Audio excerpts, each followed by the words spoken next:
अस्सलाम वालेकुम स्टूडेंट्स, बिस्मिल्लाहिर्रहमानिर्रहीम। आज हमने हिस्टैरिसीस लूप के बारे में बात करनी। 17 चैप्टर का ये लास्ट टॉपिक है।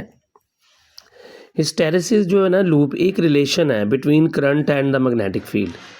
तो हिस्टैरिसीस का मीनिंग ये है कि आपने दो चीज़ों के दरमियान जब रिलेशनशिप ड्रॉ करना है तो उसमें एक चीज़ दूसरे से लैग कर जाए या पीछे रह जाए, या इसका मीनिंग मतलब ये हो सकता है कि आप सबब के तगैर से असर में कमी, ये उर्दू में इसका तर्जुमा है।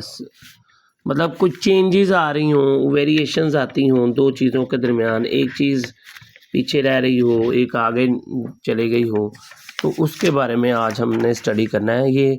और क्या चीज़ पीछे रह गई है मैंने आज आपको बताना है कि बी और आई का रिलेशनशिप ड्रा करना है। I for current, B for magnetic field. इसमें हम ये करेंगे कि ये एक सोलिनॉइड है। इसमें सोलिनॉइड जो होता है ना, एक कॉइल होती है, 14वें चैप्टर में आपने पढ़ा होगा।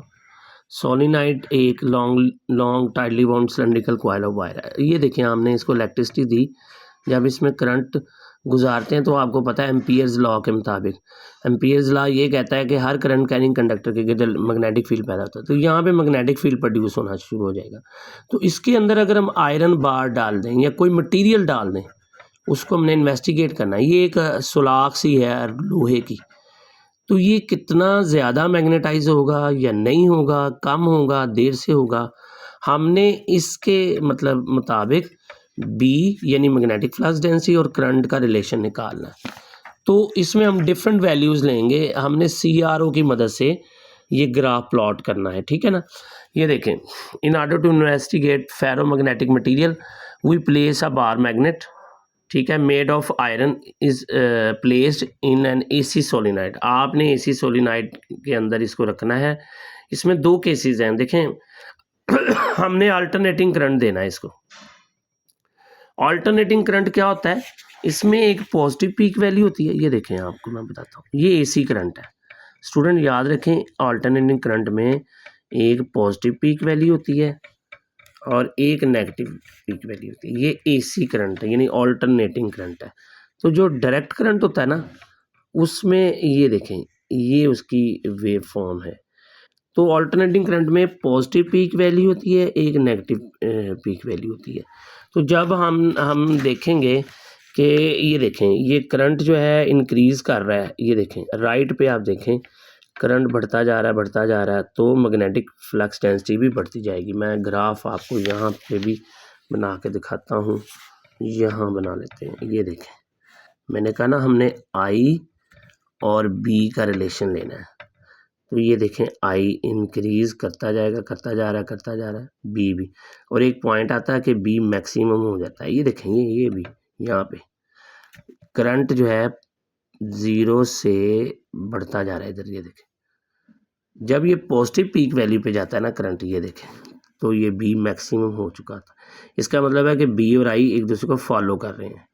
लेकिन जब करंट ये देखें 0 से इंक्रीज़ करके पॉजिटिव हो जाता है, पॉजिटिव पीक वैल्यू पे जाता है, जब ये कम होना शुरू हो जाता है ना, करंट का काम ये है कि करंट ने मैक्सिमम जाके अब इसने कम होना शुरू, ये 0 की तरफ वापस आना शुरू हो जाता है। तो बी जो है ना, ये देखें, ये उस मटेरियल को स्टडी कर रहे हैं सोलिनॉइड के अंदर। बी उसी तरह 0 नहीं होता जिस तरह ये करंट जो है वो 0 पे आ जाता है। यहाँ से देख लें आप, ए पे गया, यहाँ पे बी मैक्सिमम है, करंट भी मैक्सिमम था। तो इस स्टेज को, ग्राफ की स्टेज को सैचुरेशन कहते हैं। ये देखा ना लिखा हुआ, B increases from 0 to maximum value at this stage material set to be magnetically saturated. Saturated होता है कि मैक्सिमम हो गया, मतलब जैसे हम कहते हैं ना कि आजकल जी डॉक्टर्स की सैचुरेशन है, बहुत ज़्यादा है, डॉक्टर हैं कि कोई किसी चीज़ की मिकदार में बहुत ज़्यादा इजाफा होना, तो ये चीज़ है। यहाँ पे बी जो है मैक्सिमम हो जाता है और करंट भी मैक्सिमम होता है। इसके बाद क्या होता है कि अल्टरनेटिंग करंट, आपको पता है कि पॉजिटिव पीक वैल्यू से 0 पे आता है, लेकिन बी अभी भी, ये देखें, पहले बी ए मैक्सिमम था, बी भी मैक्सिमम। बी का मतलब मेरा मेरी मुराद है बी मैग्नेटिक फ्लक्स डेंसिटी या मैग्नेटिक इंडक्शन या इसको मैग्नेटाइजेशन कह लें आप। लेकिन जब करंट थोड़ा सा ये देखें करंट ज़ीरो की तरफ आता है ना, ये देखें ये ज़ीरो की तरफ, तो बी अभी भी उसके आसपास ही है मैक्सिमम। इसका मतलब है बी ने आई का साथ छोड़ दिया। इसको कहते हैं हिस्टेरेसिस कि B lags behind the current. ये देखें, और इस पॉइंट को ये फीचर्स बता रहा हूँ ग्राफ के, और ग्राफ किसके दरमियान है, graphical explanation. You plot a graph by CRO between magnetic flux density and the magnetization, magnetic flux density यानी B and the magnetization of the specimen for the various for the various of magnetizing current. ये देखें मुख्तलिफ current के लिए values, यानी कि current की value ले लें और करंट ऑफ द सोलिनाइड। मैं इजी कर देता हूँ कि we plot a graph between B यानी B मैग्नेटिक फ्लक्स डेंसिटी और करंट, डिफरेंट वैल्यूज़ आप उसकी ले लें, वेरियस वैल्यूज़ ले लें करंट की, तो ये ग्राफ हम प्लॉट करेंगे। तो आपने देखा कि I बढ़ रहा था, B भी बढ़ रहा था, A पे जाके B मैक्सिमम हो गया, इसको सैचुरेशन कहते हैं। लेकिन जब करंट ज़ीरो की तरफ आ गया तो B अब स्टिल रिमेन्स मैक्सिमम, इसको कहते हैं रेमिनेंस। याद रखें ये मैं फीचर्स पढ़ा रहा हूँ ग्राफ के, ये फीचर्स हैं। यानी ग्राफ कौन सा है, हिस्टेरेसिस लूप। इस ग्राफ को कहते हैं हिस्टेरेसिस लूप। ये ग्राफ ये मतलब ज़्यादा इसमें एरिया, लूप एरिया ज़्यादा है, इसमें कम है। इसकी भी रीज़न मैं बताता हूँ अभी। हम याद रखें कि हम मटेरियल्स को डिस्कस कर रहे हैं, इसमें आयरन भी हो सकता है, स्टील भी हो सकता है, वो चीज़ जो मैग्नेटाइज हो सकती है। रेमिनेंस का मतलब ये है, देखें the point R on the curve as shown in the figure represent that when current is reduced to zero then the material still remain strongly magnetize. ये देखें करंट यहाँ पे इस स्टेज पे आके आप देखें करंट ऐसे गया, राइट पे गया, वापस इस ज़ीरो पे आया, लेकिन B अभी भी मैक्सिमम है। इसको रेमिनेंस कहते हैं या रिटेंटिविटी कहते हैं। ये तीसरा पॉइंट था। पहला पॉइंट आपको मैंने बताया कि आपने बताना है कि हिस्टेरेसिस क्या है। ये देखें ये portion OA represents the increasing magnetizing current. ये देखें OA, ये O है, O से A पे गया है, ठीक है। तो ये OA मैग्नेटाइजिंग करंट है। तो ये देखें मतलब करंट बढ़ रहा है तो B भी बढ़ रहा है, ठीक है। तो बच्चों आगे ये देखें दूसरा पॉइंट था सैचुरेशन, तीसरा रेमिनेंस, चौथा कोएर्सिविटी। अब ये हुआ कि जो मैग्नेटाइजेशन करंट है, ये देखें ज़ीरो से मैक्सिमम था, फिर ज़ीरो पे आ गया, अब इसने अपनी डायरेक्शन बदल ली है, नेगेटिव हाफ साइकिल की तरफ चला गया है।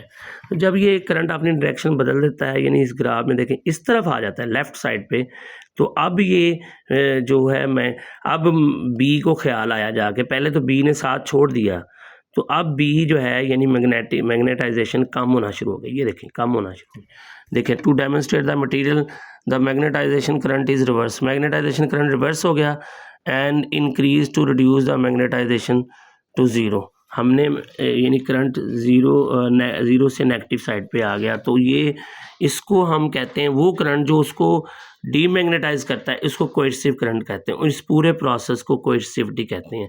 तो ग्राफ में आपको ये कोएर्सिविटी ये नज़र आ रही है R से C तक। अच्छा आगे है area of loop. Area determine करता है कि कौन सा मटेरियल अच्छा मैग्नेटाइज हो सकता है, कौन सा कम हो सकता है। देखिए आपने आयरन बार डाला, लोहे की सुलाख, जिस तरह मैंने कहा, तो ये ग्राफ बना। ये देखें ना, इसके बाद करंट फिर ये देखें नेगेटिव से ज़ीरो की तरफ जा रहा है, ठीक है। फिर ये देखें ये मैग्नेटाइजेशन जो है अपोजिट साइड पे बढ़ना शुरू हो गई, फिर करंट मैक्सिमम हुआ, B भी मैक्सिमम। लेकिन जब करंट इधर जाता है ना, फिर ज़ीरो की तरफ आता है, ये देखें ये देखें ये ज़ीरो की तरफ, ये करंट ज़ीरो की तरफ जब आता है ना, ये देखें करंट यहाँ से चला, यहाँ मैक्सिमम, फिर वापस आया ज़ीरो पे आया, लेकिन B ज़ीरो नहीं हुआ, फिर इस नेगेटिव हाफ साइकिल में आ गया, B कम होना शुरू हो गया, यहाँ पे B ज़ीरो हो गया जब ये, और इस तरह करंट यहाँ पे नेगेटिव हाफ साइकिल में जब मैक्सिमम था तो B भी मैक्सिमम। जब करंट वापस ज़ीरो की तरफ आएगा ना, ये ग्राफ की तरफ देखेंगे, यहाँ पे आएगा तो B अपोजिट साइड पे फिर मैक्सिमम होगा। इसको वही रेमिनेंस या रिटेंटिविटी कहते हैं। यहाँ से डिस्कस कर लें या यहाँ कर लें, एक ही बात है। अच्छा एरिया ऑफ द लूप, आपने एक मटेरियल लिया स्टील, एक लिया आयरन। आयरन का फ़र्ज़ करें ग्राफ ये है, स्टील का ये फ़र्ज़ करें स्टील का ग्राफ ये है, सॉरी मेरे से गलती हुई, ये स्टील का ग्राफ ये है, आयरन का ये है। तो इसका मतलब ये है कि एरिया किसका ज़्यादा है, ज़ाहिर बात है इसका ज़्यादा है। तो स्टील चूँकि हार्ड होता है, इसके अंदर एटम्स ईज़िली जो एटम्स के ग्रुप होते हैं वो अलाइनमेंट में नहीं आते। बताया था कल आपको, एटम रैंडम होते हैं किसी भी मटेरियल। तो इस जब ये मकनातीस बनते हैं मैग्नेटाइज, तो एटम जो है अलाइनमेंट में आ जाते हैं। तो जितना एरिया ज़्यादा होगा उतना वो मैग्नेटाइजेशन अच्छी होगी और देर से होगी। इसमें एनर्जी, एरिया ज़्यादा लग रहा है, एनर्जी भी ज़्यादा यूज़ होगी, तो इसका हिस्टैरिसीस लॉस भी ज़्यादा होगा। लोहे का सॉफ्ट आयरन लोहा कहते हैं, सॉफ्ट आयरन ईज़िली मैग्नेटाइज हो जाता है, तो उसमें एनर्जी भी जो है ना कम इस्तेमाल होगी और वो जल्दी मैग्नेटाइज होगा और जल्दी डीमैग्नेटाइज होगा। तो यहाँ लिखा हुआ है hysteresis loss, the work against the friction is dissipated as heat, it is called hysteresis loss. कहेंगे लूप लिखा हुआ लॉस है ये, ठीक है। ये हिस्टैरिसीस लॉस ये है कि जो आपको काम करना पड़ता है, वो जो करंट उसको डीमैग्नेटाइज करता है उसको कहते हैं, वो जो वर्क है जो करना पड़ता है उसको डीमैग्नेटाइज करने में, इसको हिस्टैरिसीस लॉस कहते हैं, ठीक है। Hard magnetic materials like steel can not be magnetize और डीमैग्नेटाइज इजीली, ये आसानी से नहीं हो सकता। तो स्टूडेंट्स आपने देखा कि लिखा हुआ suitability of magnetic materials for different purposes. अब सूटेबल मटेरियल कौन सा होगा, जो मतलब सूटेबल मटेरियल जो है इसका मतलब ये है कि कौन सी चीज़ें जल्दी मैग्नेटाइज हो सकती हैं, जल्दी डीमैग्नेटाइज होती हैं, वो है आयरन, सॉफ्ट आयरन जिसको कहते हैं। दो किस्म के मटेरियल होते हैं, हार्ड आयरन और सॉफ्ट आयरन। तो मतलब जो अच्छा मटेरियल मैग्नेटाइज हो सकता है, जल्दी हो सकता है, ये देखें, material with high retentivity large coercive force would be more suitable to make permanent magnet.